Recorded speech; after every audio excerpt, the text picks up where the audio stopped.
কি কথা বলবো? আনাম আয়াত ১১১ থেকে ১২১। কথা।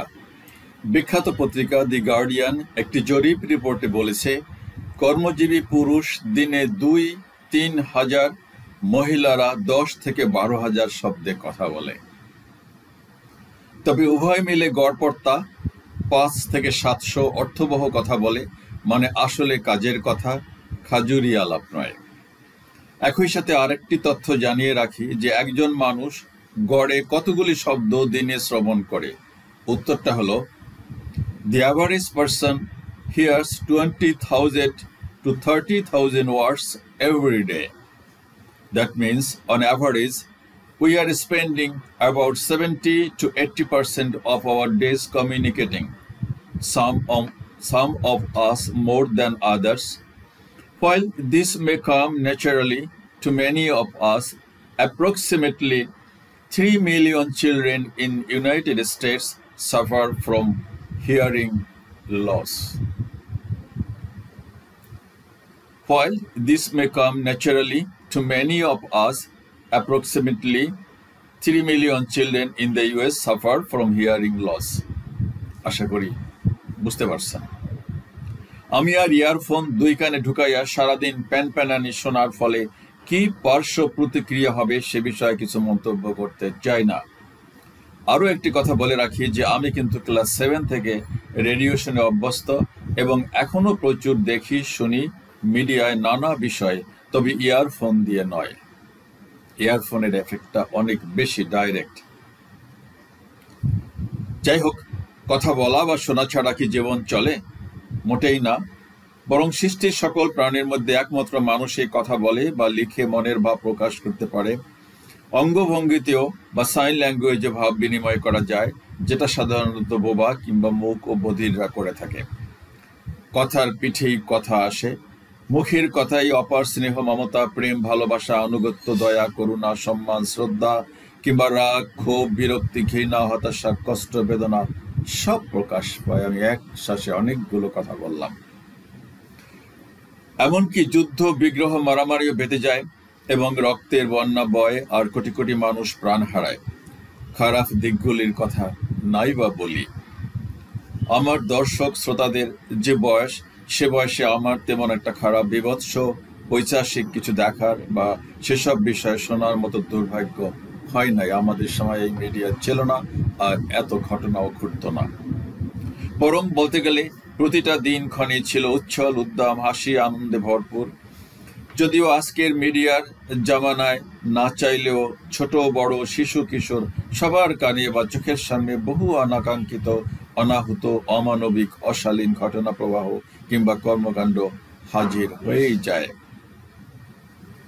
অ্যাটলিস্ট আমার দৃষ্টিতে দিন দিন পরিবেশ পরিস্থিতি ক্রমান্বয়ে ঘোলাটে, কলুষিত, অনাকাঙ্ক্ষিতই হচ্ছে বা হতে যাচ্ছে বলে মনে হয়। এহেন পরিস্থিতিতে বিশেষ করে নতুন প্রজন্ম বা কিশোর কিশোরীরা এবং তাদের বাবা মা, বড় ভাই বোনরা বিষয়টার দিকে একটু নজর না রাখলে মনে হয় কিছুটা দায়িত্বে অবহেলার সামিল হতে পারে। কথার শক্তি কি পরমাণু বোমার চেয়ে বেশি নয়? অবশ্যই বেশি। জাপানে যেদিন পরমাণু বোমা হামলা চালানো হয়েছিল, সেই সিদ্ধান্তটা কেউ একজন কথার মাধ্যমেই নিয়েছিল, কারো সাথে আলাপ করে। বোমা তো একটা জড় পদার্থ, বা সেটাকে সক্রিয় করা হয়েছিল মানুষের মুখের কথাই। ইদানিংকালের ঘটে যাওয়া বাংলাদেশের প্রতিটা ঘটনা কারো না কারো সাথে কথা, অঙ্গভঙ্গি, আচরণ ইত্যাদিকে ঘিরেই তো বহমান। কোটি ছাত্র জনতা রাস্তায় নামলো তুমি কে আমি কে, রাজাকার রাজাকার স্লোগানে স্লোগানে আকাশ বাতাস কাঁপিয়ে দিয়ে। কারণ কি ছিল? অতি তুচ্ছ তাচ্ছিল্য করে শিক্ষার্থীদেরকে তাদের অতি ন্যায্য ছোটখাটো একটা দাবির কথা অপেক্ষা করে বরং সবাইকে রাজাকার বলে অবজ্ঞা করার কারণেই একটা ভয়ঙ্কর রক্তাক্ত গণজাগরণ এবং বিপ্লব ঘটে গেল। হাজারো নিরীহ মানুষ প্রাণ হারালো, পঙ্গু হলো এবং একটা দানবীয় রেজিম একদম দেশ ছেড়ে পালালো। বিষয়টা স্রেফ কথার মার প্যাচ ছিল। কোমলমতি শিক্ষার্থীদের কাছে ডেকে সব কথা শুনে একটা ইতিবাচক সমাধানে কি আসা যেত না?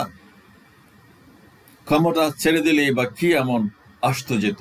কিন্তু পাপ তো বহু পুরাতন এবং পাহাড় সমান স্তূপ। তার পরিণতি ভিন্ন কিছু হওয়া তো প্রকৃতি বিরুদ্ধ হতে পারেই না। তাই স্বাভাবিক যে পরিণতি হবার কথা তাই হয়েছে মাত্র। তবে বিশেষ শব্দচয়নে, কথার মার পেঁচে কিংবা বাচনভঙ্গিতে বিষয়টাকে ভিন্নভাবে হ্যান্ডেল করা যেত, একথা নির্দ্বিধায় বলা যায়। আমরা কে কার জন্য কতটা করতে পারি বা করার সক্ষমতা রাখি, তবে একটা ভালো সাহসের কিংবা প্রেরণার, প্রশংসার, সান্ত্বনার, সহানুভূতির, সহমর্মিতার কথা বলেও যদি কারো পাশে একটু দাঁড়াতে পারি, সেটা কম কিসের। আমার একান্ত বিশ্বাস আপনারা প্রত্যেকে আজ থেকে নিজের চিন্তা চেতনাকে বদলে ফেলুন।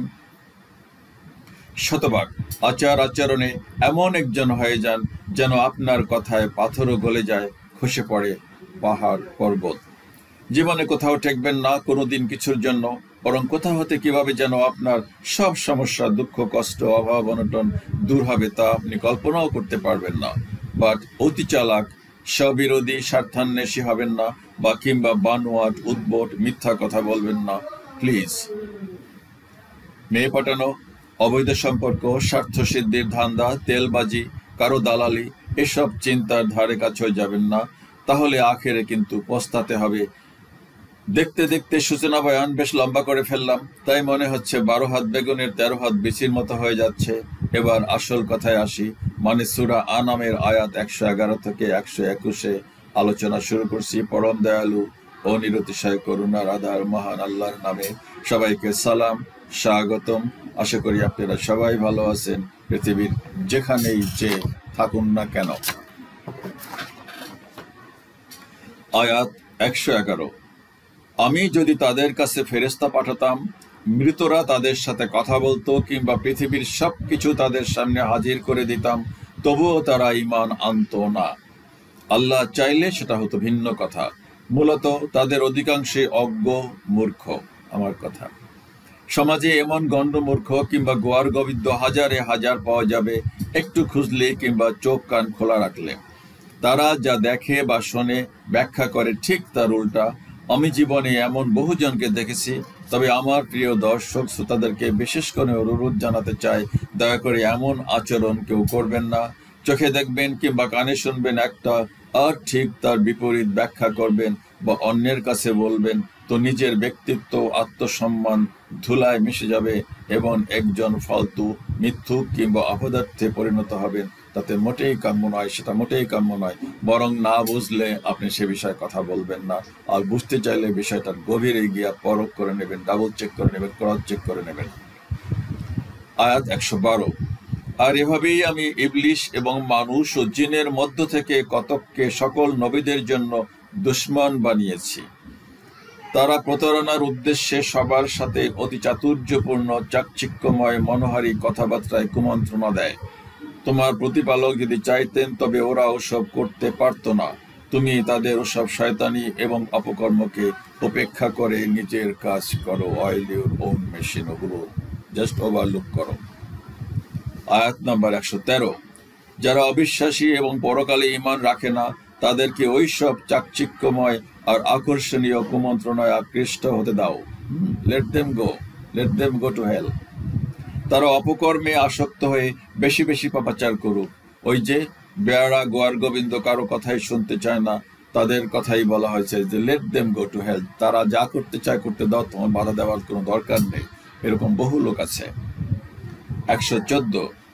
তুমি মানুষদেরকে জিজ্ঞেস করো যে যিনি মহাবিশ্বের এক অদ্বিতীয় সৃষ্টিকর্তা এবং কিতাবের মাধ্যমে দিয়েছেন জীবন বিধান, যার বিষয় তারা সম্পূর্ণরূপে অবগত ছিল, তাকে বাদ দিয়ে অন্য কাউকে স্রষ্টা, বিচারক কিংবা মীমাংসাকারী হিসাবে মেনে নিবে? তুমি কখনো সন্দেহপ্রবণ আর অবিশ্বাসীদের দলভুক্ত হবে না। আল্লাহ তার নবীকে বলতেছেন। সকল ধর্মের শেষ নবী মুহাম্মদ সাল্লাল্লাহু আলাইহি ওয়াসাল্লাম এর আগমনের কথা কিন্তু উল্লেখ ছিল। সবাই জানতো, এখনো জানে তারা কোনটা ঠিক কোনটা বেঁচে। কিন্তু ইগো, কিছু ধর্ম গুরুদের মানে প্রভাব প্রতিপত্তি নষ্ট হয়ে যাবে সব ইসলাম গ্রহণ করলে। আয়াত 115। সকল বিচারে তোমার শ্রেষ্ঠার সমগ্র বিধিবিধান সত্যতায়, ইনসাফ ও ন্যায়পরায়ণতায় পরিপূর্ণ। তার বিধিবিধান পরিবর্তন করার ক্ষমতা কারো নাই। আর তিনি সব কিছু শোনেন এবং সকল বিষয় অবগত। আয়াত নম্বর 116। তুমি যদি পৃথিবীর অধিকাংশ লোকের কথা শুনে চলো, তাহলে তারা তোমাকে সত্য সঠিক পথ হতে বিচ্যুত করে ফেলবে, কারণ তাদের অধিকাংশ শুধু আন্দাজ অনুমানের উপর ভিত্তি করেই কথা বলে এবং চলে। তারা মিথ্যাচার ছাড়া আর কিছুই করে না। সুপ্রিয় দর্শক শ্রোতা, এমন এক জমানায় বসবাস করি যখন সত্যের চাইতে মিথ্যার প্রসারেই বেশি। অহরহ ফেক নিউজ, ঘটনা প্রবাহ, প্রতারণার খবর আমরা দেখতে পাই। পৃথিবীর এমন কোনো ক্ষমতাবান নেতা বা ব্যক্তি নাই যাকে নিয়ে অবিকল তারই মুখে নানা রকমের কথাবার্তা, মিটিং বা কারোর সাথে সম্পর্ক কথোপকথনের ঘটনা ইউটিউবে আমরা হামেশা দেখতে পাই। তাতে আরো নতুন মাত্রা যোগ হয়েছে কৃত্রিম বুদ্ধিমত্তা, যার ফলে আদৌ বোঝার কিংবা বাজ বিচার করার কোনো উপায় নাই কোনটা ঠিক আর কোনটা বেঠিক। অতি সামান্যতেই মানুষ আজকে মানুষকে ধোঁকা দিচ্ছে, প্রতারণা করছে, ভুলভাল বুঝিয়ে মিথ্যা তথ্য ও তথ্য ছড়িয়েছে। আসল আর নকল কিংবা সত্য মিথ্যার বাজ বিচার করা হাল আমলে সত্যি বড় কঠিন কাজ। এসব বিষয় সেই 1400 বছর আগেও ছিল। বিশেষ করে বিধর্মীরা, সেই সব মানুষ যারা দলে দলে ইসলাম গ্রহণ করছিল, তাদেরকে মিসগাইড করত মিথ্যা কথা বলে কিংবা ভুল তথ্য দিয়ে। এই প্রসঙ্গেই আল্লাহ তার নবী মুহাম্মদ সাল্লাল্লাহু আলাইহি সাল্লামকে বলেন, তুমি সবার কথা শুনলে আর মানলে তারা তোমাকে সত্য পথ ভুলিয়ে মিথ্যা বা ভুল পথে নিয়ে যাবে। কারণ হলো বেশিরভাগ মানুষ না জেনে শুনে আন্দাজে ভর করে কিংবা লোকমুখে শুনে নানা কিচ্ছা কাহিনী রচনা করে। তারা বেশিরভাগ আন্দাজ অনুমানের উপর ভর করে কথা বলে, গুজব ছড়ায়। বস্তুত তারা সদা সর্বদা মিথ্যাচার করে। আমার মনে হয় যারাই আজকাল রীতিমতো খবরাখবর দেখেন, শোনেন, তারা এক বাক্যে স্বীকার করবেন যে পুরো বিষয়টা শতভাগ খাঁটি এবং বাস্তব। ঠিক এই মুহূর্তে বাংলাদেশের একজন উপদেষ্টা ডক্টর খলিলুর রহমানকে নিয়ে ব্যাপক আলোচনা সমালোচনা হচ্ছে, একদম উপর থেকে নিচ পর্যন্ত সবার মধ্যে। একটি ভিডিওর কিছু কথা শুনুন ডক্টর খলিল সাহেবের সাথে 60 বছর ধরে পরিচিত একজনের মুখে। ডক্টর খলিলকে নিয়ে এ ধরনের বিতর্ক যেখানে তৈরি হয়েছে, আমি ডক্টর খলিলের অত্যন্ত পরিচিত পারিবারিকভাবে বন্ধু, স্কুল কলেজের লেখাপড়া সম্পর্কে যিনি খুব ভালো জানেন, আমি এমন এক ব্যক্তিত্বকে আজকে নিমন্ত্রণ করেছি আমার সাথে কথা বলার জন্য। উনি অত্যন্ত ব্যস্ত, ওনার ব্যস্ততার মধ্যেও আমি ওনাকে ডেকেছি। উনি অনেক মেহেরবানি করে আমাকে বলেছে যে উনি কিছুটা সময় আমাকে দিবেন।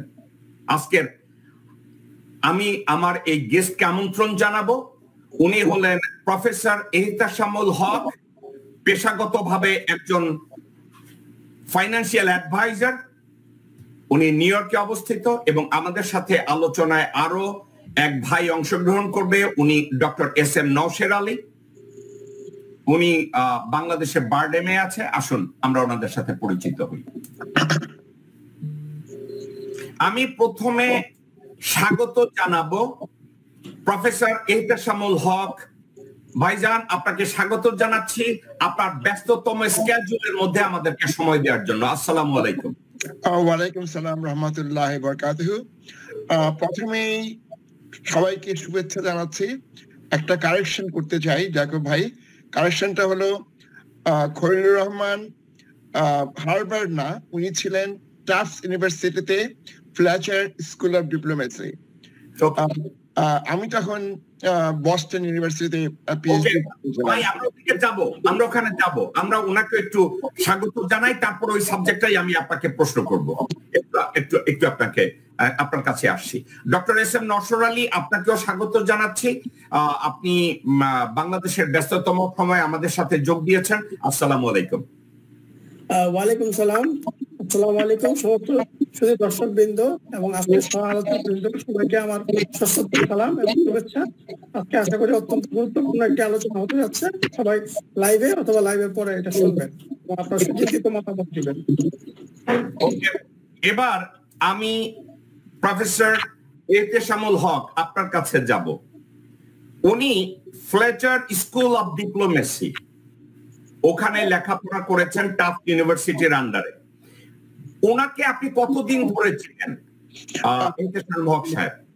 রাফলি 60 ইয়ার্স এর কাছাকাছি। আপনি বলছেন 60 বছর 60। মাই গড। তো আপনি কি ওনার পরিবারের প্রত্যেকটা মানুষকে কি চিনেন আশেপাশের? 3 ভাইকে চিনি। শফিক একটা ভাই আছে, সেও বস্টনে ছিল, কিন্তু আমার সঙ্গে প্রায় 35 বছর ধরে এখন পর্যন্ত যোগাযোগ হয়নি। আশা করি সে আমাদের এই অনুষ্ঠান দেখে যোগাযোগ করবেন। আর স্বপনের সঙ্গে আমার লাস্ট কথা, সরি, স্বপন হলো ডক্টর খলিলুর রহমানের নিক নেম। ওকে। আমি স্বপন হিসাবে বলতেই স্বাচ্ছন্দ্য বোধ করি। প্রবলেম হলো আজকে থেকে প্রায় 46 বছর, অগাস্টের 7 তারিখ 1980 আমরা প্রায় 2 দিন আগে পরে আমেরিকায় আসছি পড়াশোনা করতে। আমিও তখন পোস্ট গ্রাজুয়েট স্টুডেন্ট ছিলাম, স্বপনও পোস্ট গ্রাজুয়েট স্টুডেন্ট ছিল। আমাদের বলতে গেলে আমরা একটা ফ্যামিলির মতো, একটা ফ্যামিলির আলাদা বৃন্তের মধ্যে আমরা ছিলাম। আমাদের কারো তখন তেমন টাকা পয়সা ছিল না, কারণ আমরা সবাই স্টুডেন্ট ছিলাম, গ্রাজুয়েট স্টুডেন্ট। তো তখন থেকে বেসিক্যালি আমাদের আরো ঘনিষ্ঠতা বৃদ্ধি পায়। ছাত্র জীবনে সে অলওয়েজ আমার কম্পিটিটর ছিলেন, কিন্তু আমি কোনো সময় ওর সঙ্গে পারতাম না, কারণ এই স্বপন বাংলাতে লেটার পেয়ে মেট্রিক ইন্টারমিডিয়েট পাস করছে দুবারেই। পরবর্তী পর্যায়ে ঢাকা ইউনিভার্সিটি ইকোনমিক্স ডিপার্টমেন্টে থেকে সে বিএ অনার্স এবং মাস্টার ডিগ্রিতে প্রথম শ্রেণীতে উত্তীর্ণ হয়। এর এক ফাঁকে সে বিসিএস পরীক্ষা দিয়েছিল, যেটা আমরা জানতাম না, পরে পরীক্ষা দেওয়ার পরে জানতে পারলাম। এটা নিয়ে কোনো আলোচনা হয়নি, কিচ্ছু হয়নি, এবং সে মানে কোনো প্রিপারেশন ছাড়াই পরীক্ষা দিয়ে প্রথম হয়। তো যাই হোক, এই সবকিছু মিলিয়ে আমরা যখন প্র্যাকটিক্যালি গ্রো আপ করি, আমার বয়সও তখন 23, 23.5, স্বপনের বয়স তাই 23, 23.5। আমরা যখন বস্টনে ছিলাম আজকে থেকে প্রায় 45 বছর প্লাস আগে। তো আমি প্র্যাকটিক্যালি আমরা দেখছি যে লাইফস্টাইলটা স্পিন করে কিভাবে। আমি যখন লাস্ট কথা বলছি প্রায় 1.5 মাস আগে, তখনও ওর সম্পর্কে বিতর্কে শেষ নাই। সবচেয়ে বড় বিতর্ক হলো তাকে ক্লেম করা হচ্ছে সে ইউএস সিটিজেন। যারা ক্লেম করতেছে তাদেরকে আমি অনুরোধ জানাবো, আপনারা দয়া করে প্রমাণ দিন, 24 ঘন্টার মধ্যে প্রমাণ দিন। Either you put up or you shut up. মাঝখানে আমাদের বলার কিছু নাই। আপনারা আমার বন্ধুদেরকে নিয়ে কমেন্ট করবেন আর আমরা বসে বসে আঙ্গুল চুলবো, এটা হতে পারে না। যাই হোক, আমি জানি আজকের এই অনুষ্ঠানের পরে অনেক অনেক নেগেটিভ কমেন্টস আসবে। কেন নেগেটিভ কমেন্টস আসবে? যেহেতু আমি ফাইন্যান্সিয়াল সেক্টরে কাজ করি, বহু লোককে আমি আমার অফিস থেকে গুড বাই এবং গুড লাক বলেছি। কারণ প্রবলেমটা হলো যদি না জেনে শুনে কমেন্ট করে, এর চাইতে ভয়ানক কিছু হতে পারে না।